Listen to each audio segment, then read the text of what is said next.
ठरलं तर मग या मालिकेच्या आजच्या भागात आज आपण बघणार आहोत. मधुभाऊ सायलीच्या रूममधून फोटोंचा अल्बम घेऊन येतात. आता त्या फोटोंच्या अल्बममध्ये छोट्या तन्वीचा देखील फोटो असतो, परंतु मधुभाऊंनी अजूनही तो बघितलेला नसतो. तो अल्बम बघण्यासाठी आता मधुभाऊ तो अल्बम त्यांच्या रूममध्ये घेऊन येतात. मधुभाऊ तो अल्बम टेबलवर ठेवतात. त्याच वेळी प्रताप आणि अश्विन तिथे येतात. अश्विन म्हणतो की मधुभाऊ येऊ का? मधुभाऊ आनंदानेच म्हणतात की हो या या या प्रतापराव, आणि हो आपली मोहीम फत्ते झालीये बरं का. हे ऐकून प्रताप आणि अश्विन दोघांनाही खूप आनंद झालेला असतो. प्रताप मधुभाऊंना म्हणतो की मधुभाऊ ही मोहीम फत्ते होणार हे आम्हाला आधीपासूनच माहीत होतं, कारण आमचा तुमच्यावर प्रचंड विश्वास आहे. आणि काय हो, आम्ही तर तुम्हाला फक्त लग्नाचे फोटोज आणायला सांगितले होते, तुम्ही तर अख्खा अल्बमच उचलून आणला. त्यावर मधुभाऊ म्हणतात की मग अल्बम मला साऊ बाळाने दिलाय, आता फोटोंची काही कमीच नाहीये, जेवढे फोटो पाहिजे तेवढे फोटो घ्या. मधुभाऊ ज्यावेळी आता अश्विनच्या हातामध्ये फोटोंचा अल्बम देत असतात, त्याच वेळी एक फोटो त्यातला गळून खाली पडतो. आता तो फोटो असतो छोट्या तन्वीचा. फोटो खाली पडलेला असतो आणि मधुभाऊ फोटो घ्यायला वाकलेले असतात. त्यावेळी अश्विन म्हणतो की अहो मधुभाऊ थांबा, मी घेतो. परंतु मधुभाऊ म्हणतात की नाही, देतो की मी. मधुभाऊ तो फोटो उचलतात आणि अश्विनच्या हातामध्ये देतात. अश्विनच्या बाजूला तो फोटो असतो. अश्विनला तो फोटो दिसत असतो की छोट्या तन्वीचा आहे. मधुभाऊ आता तो फोटो अश्विनच्या हातामध्ये देतात. मधुभाऊ जेव्हा अश्विनच्या हातामध्ये फोटो देत असतात, त्यावेळी नेमकी फोटोची मागची बाजू ही मधुभाऊंकडे असते आणि पुढची बाजू ही अश्विन आणि प्रतापकडे असते. आता त्या छोट्या तन्वीचा फोटो बघून त्यांना काही विशेष वाटत नाही. लगेचच अश्विन तो फोटो घेतो आणि अल्बममध्ये ठेवून देतो. अश्विन प्रतापला म्हणतो की डॅड, आता मधुभाऊंनी त्यांची मोहीम तर फत्ते केली आहे, परंतु आता आपल्याला आपली मोहीम पार पाडायला पाहिजे.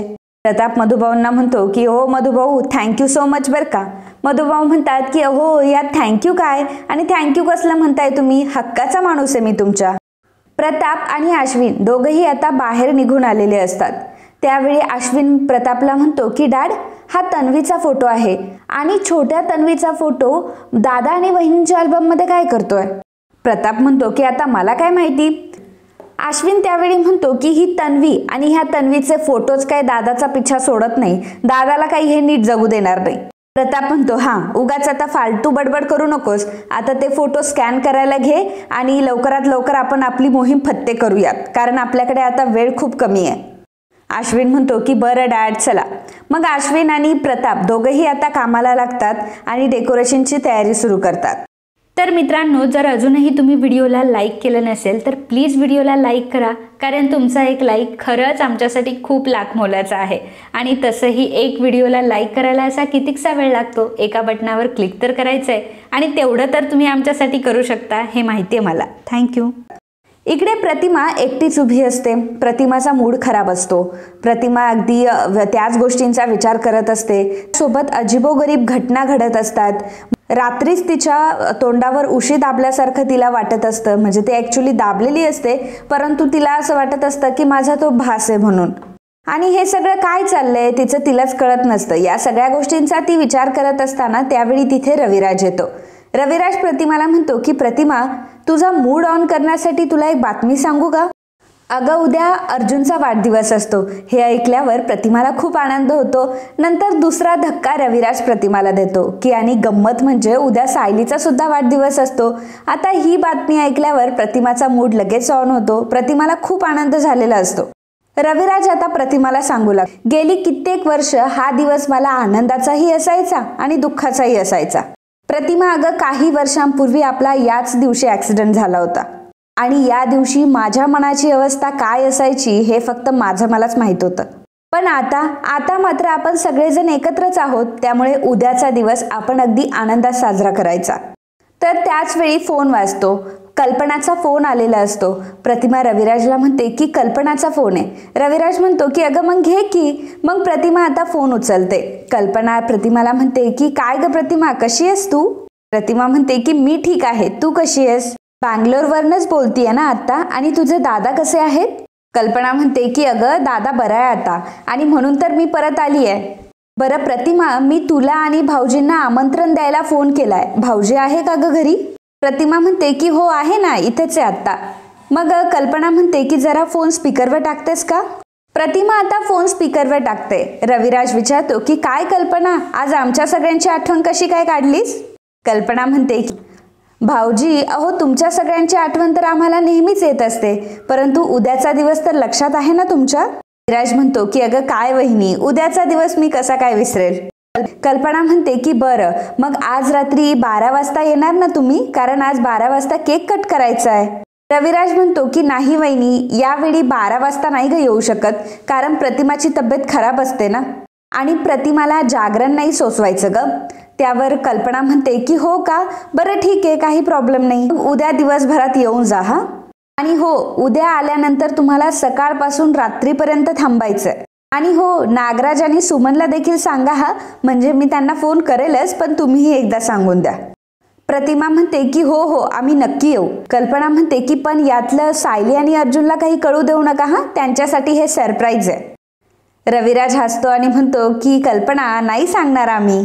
कल्पना म्हणते की चालेल, मग उद्या सकाळी मी तुमची डायरेक्टली नाश्त्यालाच वाट बघते. एवढं बोलून कल्पना आता फोन ठेवते.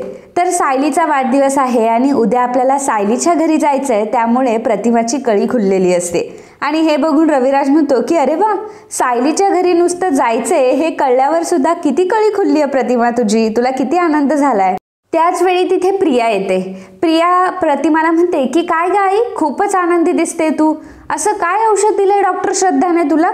त्यावर रविराज म्हणतो की अगं प्रिया, श्रद्धाने नाही दिले औषध, कल्पना वहिनीने दिलंय.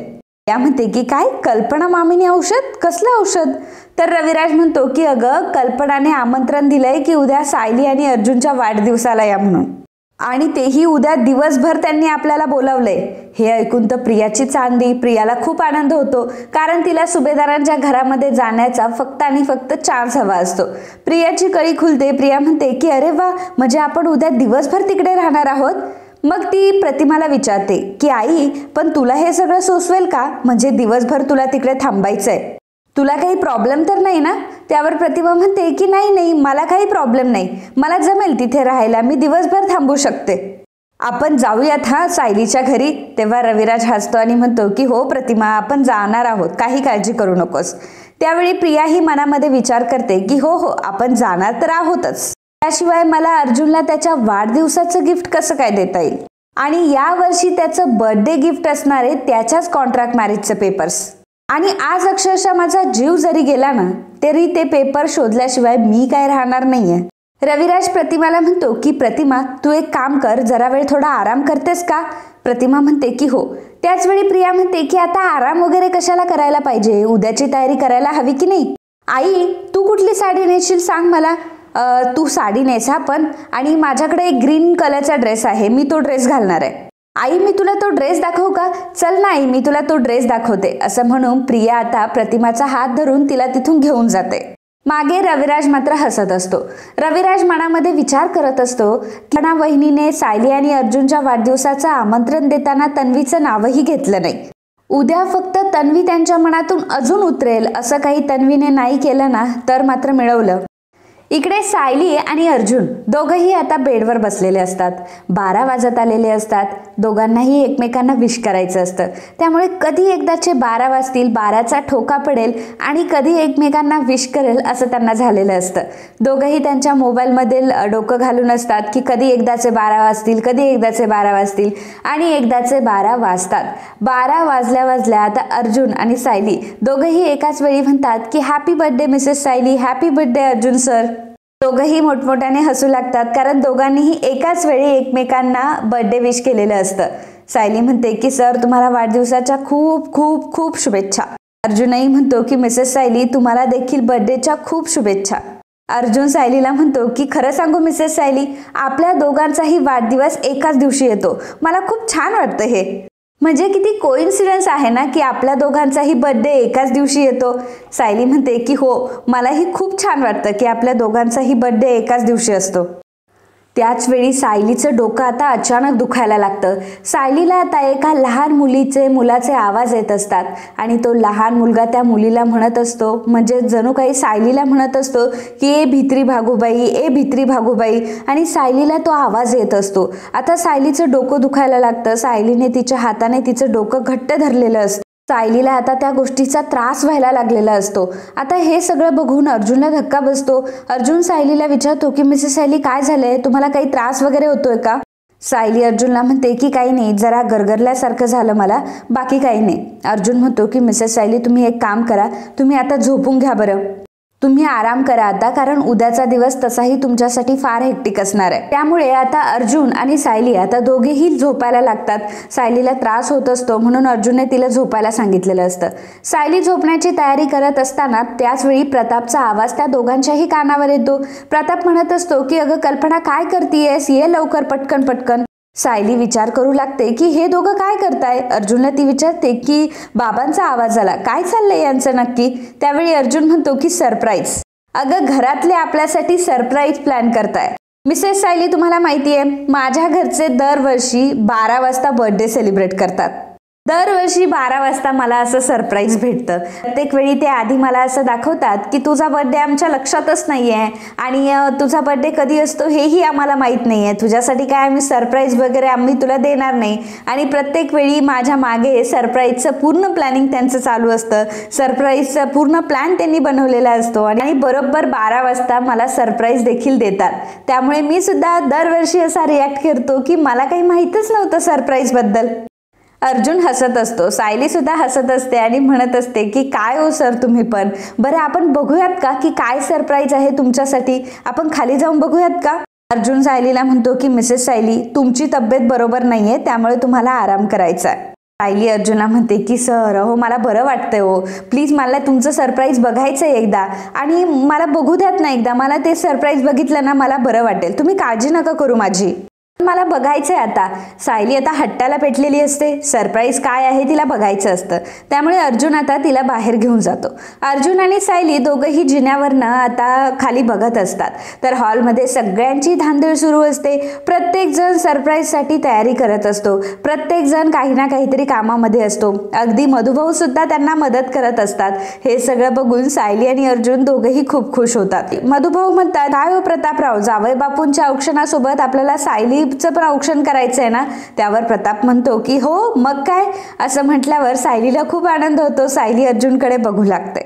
कल्पना मग मधुभाऊंना सांगते की औक्षण जे आहे ना ते आपण उद्या करतो, उद्या सकाळी, आणि हे 12 वाजता केक कटिंग वगैरे असतं हे तर फक्त मुलांच्या हौशीसाठी करतो. मग त्यावेळी मधुभाऊ म्हणतात की अच्छा असं आहे का. त्यावेळी पूर्णाजी कल्पनाला म्हणते की काय ग कल्पना, उद्या अर्जुनला औक्षण म्हणता येईल का.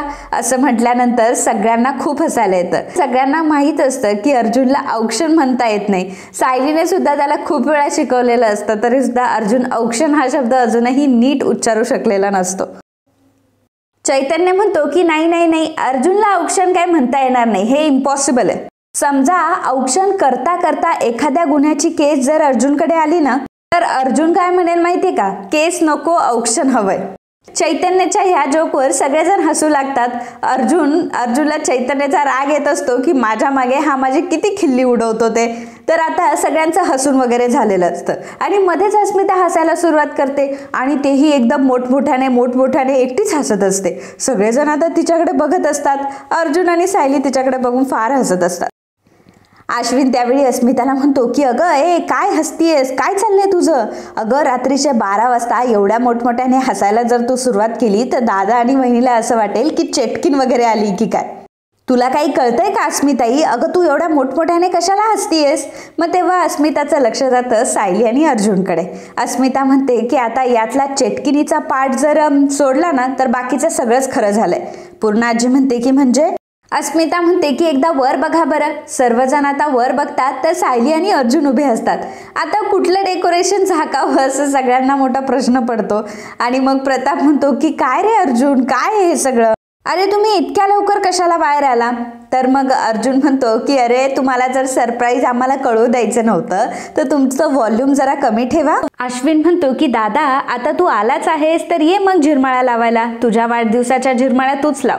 असं म्हटल्यावर सगळेजण हसू लागतात. सायली आणि अर्जुन दोघंही आता खाली आलेले असतात. कल्पना म्हणते की अरे काही हरकत नाही, तसंही आम्ही तुम्हाला आता बोलवणारच होतो. कुसुमताई म्हणते की बघा सायली आणि अर्जुन तुमच्या वाढदिवसाची मस्त अशी तयारी केली आहे. अस्मिता म्हणते की वाव, कुठल्या फ्लेवरचा केक आहे? त्यावर चैतन्य सांगतो की कॉफी वॉलनट. हे ऐकल्यावर अस्मिता म्हणते की वाव, किती छान. अर्जुन म्हणतो की माझा तर हा फेवरेट फ्लेवर आहे. त्यावेळी अश्विन हा अस्मीला म्हणत असतो की अस्मिताई, अगं आम्ही जेव्हा तयारी करत होतो तेव्हा तू उठली नाही, पण आता केक दिसला नाही तर लगेचच तुरू पुढे आलीस ग तू. सर्वजण आता खूप हसू लागतात. कुसुमताई कल्पनाला म्हणते की कल्पनाताई, खरंच अहो केक खरंच खूप छान आहे. मधुभाऊ सायलीकडे बघून म्हणतात की कदाचित ह्या वर्षी हा सोहळा बघणं माझ्या नशिबातच असेल. पूर्ण आजी म्हणते की हो, चला बरं आता सगळ्यांनी केक कापून घ्या. आणि मग सर्वजण आता केक कापण्यासाठी उभे राहतात. अर्जुन आणि सायली दोघंही चाकू घेऊन उभे असतात, एकमेकांकडे बघत असतात. दोघांचाही बर्थडे अगदी छान सेलिब्रेट होत असतो. अर्जुन आणि सायली दोघंही आता सगळ्यांकडे बघत असतात, कारण त्यांना डेकोरेशन आणि हे सेलिब्रेशन खूप आवडलेलं असतं. सायली अर्जुन एकमेकांकडे बघत असतात, केक कापत असतात. त्यावेळी happy birthday to you Arjun Sayali असं सर्वजण ओरडत असतात, त्यांना विश करत असतात. आता सायली आणि अर्जुन ज्यावेळी केक कट करायला जातात तेव्हा सायलीला मात्र भूतकाळातल्या काही गोष्टी आठवत असतात. कोणीतरी तिला म्हणत असतं की नाही, मला आधी केक कापायचा आहे, नाही, मला आधी केक कापायचा आहे. आता हे जे बोलणं असतं ते लहान मुलांचं बोलणं सायलीच्या सारखं कानावर येत असतं. पण सायलीला ही गोष्ट कुठे माहीत असते की ते माझ्यातलं आणि अर्जुन सरांमधलं बोलणं आहे. किंवा अर्जुन सर आणि मी जेव्हा लहान होतो तेव्हा आम्ही केक कट करण्यावरनं भांडायचो आणि मला आधी केक करायचा आहे, मला आधी केक कट करायचा आहे, मला आधी केक कट करायचं आहे असं म्हणून आम्ही दोघंही भांडायचो. ही गोष्ट सायलीला क्लिअर कळत नसते, त्यामुळे या गोष्टीचा आता तिला त्रास व्हायला लागलेला असतो. अर्जुन केक कापण्यासाठी आतुर असतो, सायलीचा हात हातात धरून असतो, पण सायली काही केकच कापत नसते. आणि मग अर्जुन सायलीकडे बघतो तर सायली पूर्णपणे घाबरलेली असते. सायली आता कावरी बावरी होऊन इकडे तिकडे बघत असते. बाकीचे सर्वजण मात्र त्यांच्यासाठी टाळ्या वाजवत असतात, विश करत असतात. सायलीला आता तोच दिवस आठवत असतो ज्या दिवशी हे सगळं झालेलं असतं, म्हणजे ज्या दिवशी ती तिच्या आईवडिलांपासून वेगळी झालेली असते. तो दिवस सायलीला आठवत असतो. त्याच दिवशी अर्जुनचा वाढदिवस असतो आणि अर्जुनच्या वाढदिवसाच्या दिवशीच सायली ही अर्जुनला भेटलेली असते. सायली पळत अर्जुनकडे आलेली असते. अर्जुनही पळत सायलीकडे येतो. दोघंही एकमेकांकडे बघत असतात. दोघंही लहानपणीचे मित्र असतात. दोघांनाही एकमेकांवाचून करमत नसतं. आणि जेव्हा अर्जुनची औक्षण करण्याची वेळ येते तेव्हा आता कल्पना ही अर्जुनला ओवाळत असते आणि कल्पनाचा चेहरा सायलीला दिसत नसतो, परंतु कोणीतरी आहे की जे छोट्या मुलाला ओवाळतंय आणि घरात सगळेजण त्यांच्याकडे बघताय, घरात आजूबाजूला सर्वजण उभे आहेत, असं काहीतरी दृश्य हे सायली समोर येत असतं. पण हे दृश्य नक्की काय आहे, या दृश्याचा नक्की काय अर्थ आहे आणि हे मलाच का आठवतात हे सगळ्या गोष्टी, हे सायलीला कळत नसतं. सायली त्यामुळे फार टेन्शनमध्ये आलेली असते, अस्वस्थ झालेली असते. सायलीची ही अस्वस्थता बाकी कोणाला कळत नसते, परंतु मधुभाऊ आणि कुसुमताई यांच्या मात्र लक्षात आलेली असते. कारण सायली आतापर्यंत त्यांच्यासोबत वाढलेली असते. ज्या दिवशी सायली ही मधुभाऊंना सापडलेली असते त्या दिवसापासून सायलीचा वाढदिवस ते त्या दिवशी साजरा करतात. परंतु याच दिवशी सायलीला या सगळ्या गोष्टीचा किती त्रास होतो.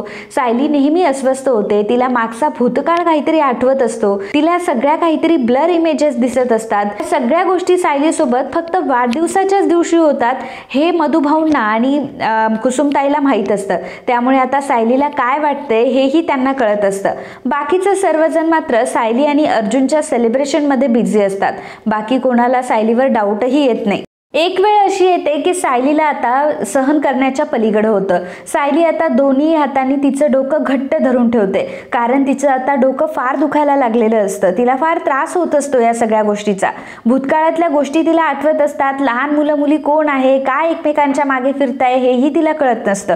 आता सायलीला त्रास होतोय हे सर्वांना कळालेलं असतं. सायलीला असा त्रास का होतोय काही कोणाला कळत नाही. सर्वजण आता घाबरलेले असतात.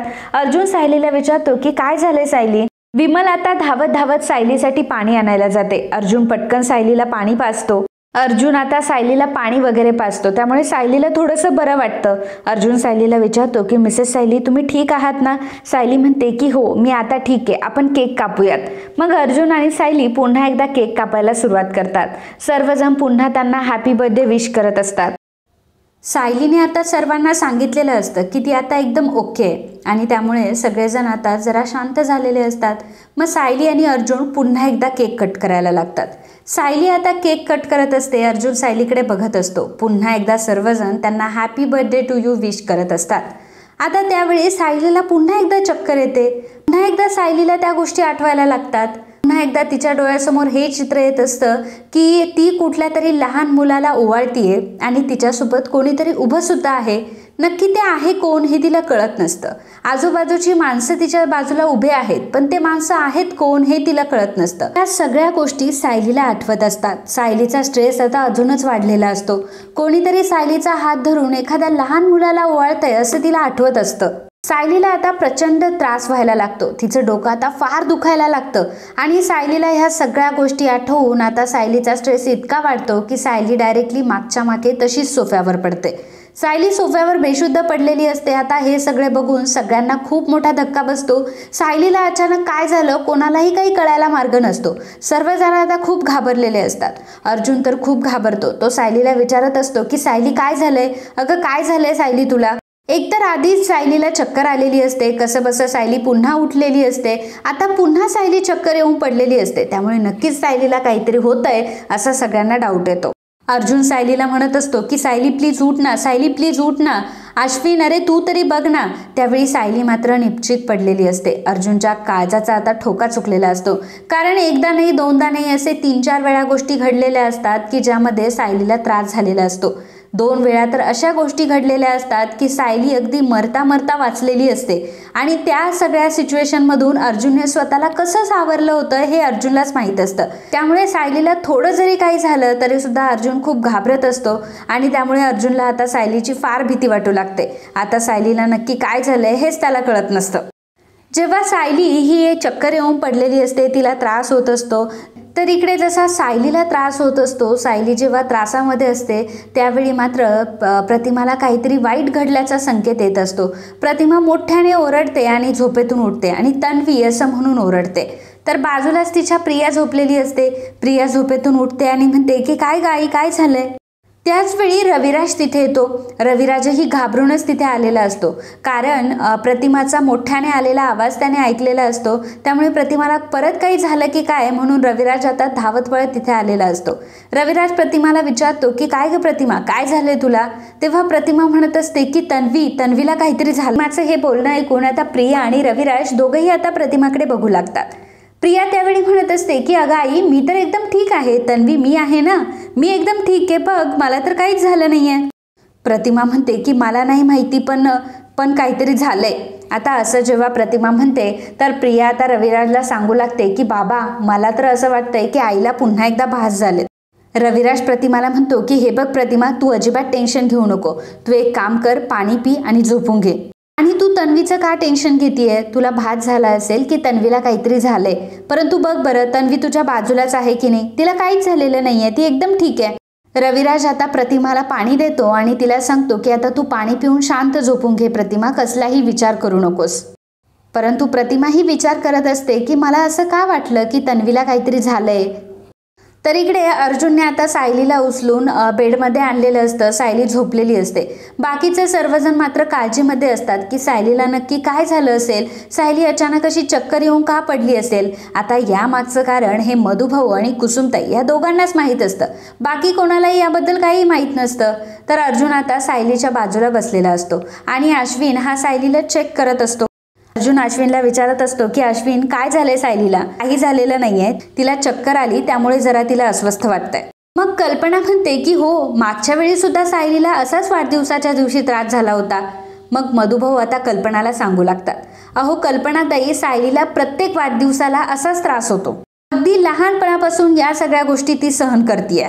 प्रत्येक वाढदिवसाच्या दिवशी तिला असाच त्रास होतो, डोकं धरून बसते, रडत असते आणि हा सगळा त्रास तिला का होतो तेही कळत नाही. कुसुमताई म्हणते की हो मधुभाऊ अगदी बरोबर बोलताय, सायलीने थोडी विश्रांती घेतली ना तर तिला बरं वाटेल आता. त्याच वेळी सायलीची हालचाल अर्जुनला जाणवते. सायली हळूहळू डोळे उघडते आणि अर्जुनला खूप आनंद होतो की सायली आता फायनली शुद्धीवर आलेली असते. प्रताप सायलीला विचारतो की सायली अगं कसं वाटतंय आता तुला, बरं वाटतंय का. तेव्हा सायली डोळ्यानेच सांगते की हो मला बरं वाटतंय. सायली आता उठण्याचा प्रयत्न करत असते. तर अर्जुन म्हणतो की ही सायली प्लीज आता उठू नकोस, तुला त्रास होतोय ना, झोपून घे बरं, आराम कर. तेव्हा अश्विन देखील म्हणतो की हो वहिनी, तुला जर लवकरात लवकर बरं व्हायचं असेल तर आता तुला आराम करावा लागेल. आज तुला पूर्णपणे आराम करायचा आहे आणि हो उद्या सुद्धा तुला घरातली कुठलीही कामं करायची नाहीये. अश्विनने सायलीला दमच दिलेला असतो, त्यामुळे सायली हसते. चैतन्य सायलीला म्हणतो की सायली वहिनी, आता उद्या तुला वाढदिवसानिमित्त सुट्टी आहे असं म्हटल्यावर सगळे हसू लागतात. कल्पना सायलीला म्हणते की बरं सायली, आता तू झोप, जरा वेळ आराम कर, आम्ही येतो आता. आणि हो, कसलंही टेन्शन घेऊ नको, जर काही लागलं तर अर्जुनला सांग, अर्जुन तुझ्या बाजूलाच आहे. मग आता घरातले सर्वजण तिथून निघून गेलेले असतात. अर्जुन सायलीच्या डोक्यावर हात ठेवून तिला थापटवत असतो आणि तिच्याकडे बघत असतो. त्यावेळी सायली सुद्धा अर्जुनकडे बघत असते की सर माझी किती काळजी घेताय, मला किती जपताय. त्यानंतर अर्जुन हा सायलीच्या अंगावर पांघरून घालतो. सायलीला म्हणतो की मिसेस सायली, आता झोपून घ्या बरं. अर्जुनने सायलीच्या डोक्यावर हात ठेवलेला असतो आणि तिला झोपी सुद्धा तो लावत असतो. सायली आता अर्जुनकडे बघत बघत झोपी जाते. आणि मित्रांनो, आजचा हा भाग इथेच संपतो. पुढील भागात आपल्याला बघायला मिळणार आहे शेवटी तो दिवस उजाडलेला असतो ज्या दिवसाची सर्वजण वाट बघत आहेत. सायलीने अर्जुनला त्या कॅफेमध्ये बोलावलेलं असतं, ज्या कॅफेमध्ये ती ऑलरेडी जाऊन आलेली असते. तसंच तिने टेबलही बुक केलेला असतो अर्जुनसाठी, कारण तिला अर्जुनला आता स्वतःच्या मनातलं सांगायचं असतं. त्याला सांगायचं असतं की किती प्रेम आहे तिचं त्याच्यावरती. आणि सेम अर्जुन सुद्धा तिथे आलेला असतो. अर्जुनलाही सायलीला प्रपोज करायचं असतं आणि सायलीला सांगायचं असतं की मिसेस सायली, माझं तुमच्यावर किती प्रेम आहे. आणि त्यासाठी सायलीला प्रपोज करण्यासाठी तो डायमंड रिंग सुद्धा घेऊन आलेला असतो. अर्जुन आता ती डायमंड रिंग बघत बघत सायलीकडे बघत असतो, तर सायली सुद्धा अर्जुनची वाट बघत असते. सोबतच तिने काही फुलं आणलेली असतात चाफ्याची. त्या चाफ्याच्या फुलांचा ती सुगंध घेत असते आणि तिच्या मनात काय फुगे फुटताय हे तिलाही कळत नसतं. स्वतःशीच ती हसत असते. आत्ताच तिची अशी हालत असते तर अर्जुन सर माझ्यासोबत आल्यावर मला काय होईल, मला काही बोलता येईल की नाही, असा सायलीला मोठा प्रश्न पडलेला असतो. सायली आता स्वतःशीच हसू लागते. हे सगळं काय चाललंय तिच्यासोबत तिला कळतच नसतं. नंतर अर्जुन आता तिथे आलेला असतो. अर्जुन डायमंड रिंग घेऊन आलेला असतो. सायलीला तो म्हणतो की मिसेस सायली, मला तुम्हाला काहीतरी सांगायचंय. सायली सुद्धा खूप खुश होते आणि म्हणते की हो सर, मलाही तुम्हाला खूप काहीतरी सांगायचंय. तर अर्जुन आता सायलीला म्हणतो की Mrs Sayali, I love you. आणि हे ऐकून सायलीला तर आता खूप आनंद होतो. परंतु इकडे मात्र अर्जुन आणि सायली दोघंही रूममध्ये नाहीये. या गोष्टीचा फायदा घेतलेला असतो प्रियाने आणि अस्मिताने. प्रियाने अस्मिताला नादी लावून बरोबर अर्जुन सायलीच्या रूममध्ये नेलेलं असतं आणि आता तिथे जाऊन कॉन्ट्रॅक्ट मॅरेजचे पेपर त्या दोघीही शोधत असतात. अख्ख्या रूममध्ये त्यांनी अगदी ते पेपर पसरवून ठेवलेले असतात. सगळं काही हाताखालून घातलेलं असतं आणि त्या दोघीही आता रूममध्ये कॉन्ट्रॅक्ट मॅरेजचे पेपर शोधत असतात. तर मित्रांनो, आजचा हा भाग तुम्हाला कसा वाटला कमेंटमध्ये आम्हाला नक्कीच सांगा. आणि हो, आजचा व्हिडिओ तुम्हाला जर आवडला असेल तर आपल्या व्हिडिओला लाईक आणि सबस्क्राईब करायला अजिबात विसरू नका. धन्यवाद.